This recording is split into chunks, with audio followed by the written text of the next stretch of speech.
All right, so the lighting is good for this insertion.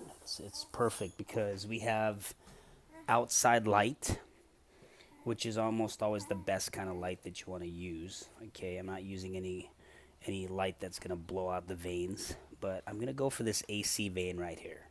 But even though it is the anacubital, it does roll quite a bit. Okay, so I'm gonna find it, or I'm gonna go ahead and bring it out by using a tourniquet. So I'm putting the tourniquet on. All right. And I'm just going to wait for a little bit of time so that this AC vein can pop out. And it's right around here. Okay, so the technique that I'm going to use to secure the vein and the arm and the skin, I'm going to use what's called, what I like to call a C clamp. Okay, I make like a C with my fingers. So the main fingers that are going to keep the skin on top stable are the index finger and the thumb.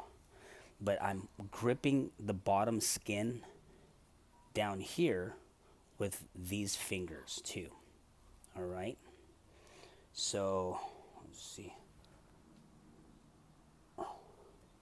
Okay. So it's popping out pretty good. Okay. It's right around here. But it's not popping out as much as I want it to yet. So what I like to do is I like to just intermittently put the tourniquet on, release, put it on and release. And what that does is it provides like kind of like a passive workout for the patient's arm.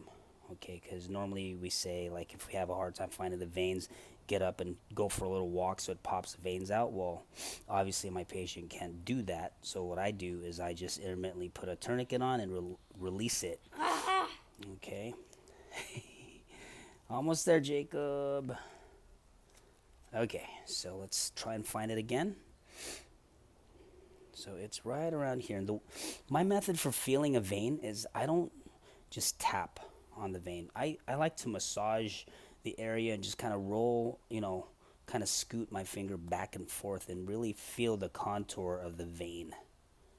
Okay, so it's getting there. It's getting there. So it's pretty much there. And what I'm going to do is I'm going to ask for the assistance of the brother to help me out because when we get close to starting the IV, the patient gets a little anxious. And so he starts to resist and pull the arm back. And obviously, we don't want that because we don't want to miss the vein. Okay. Sam, can you help me, dude? All right. So I'm going to clean the area here. Okay. What I also do is I put my supplies right here, right beside me. I try to keep it within range so that when I'm ready to grab them, it's not too far away from me. I don't want to be having to be reaching across my body just to get the supplies. Okay, so here we go. All right, I know he gets a little anxious, so it's right around here. And you want to make sure that the arm is extended out, okay, straight. You don't want it to be bent like this. All right? So the patient's resisting now, but you got to act fast. Okay, ready, Sam? Hold right here kind of a little bit. Yeah, perfect. Okay. So now I'm just going to fill one more time. It's kind of scooted this way now, so it's right here. So let's just put it right over here.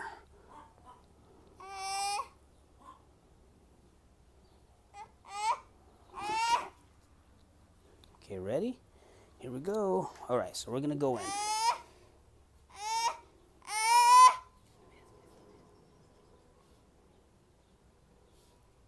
There we go. We see blood return coming into the chamber. I'm going to put one more scoot in.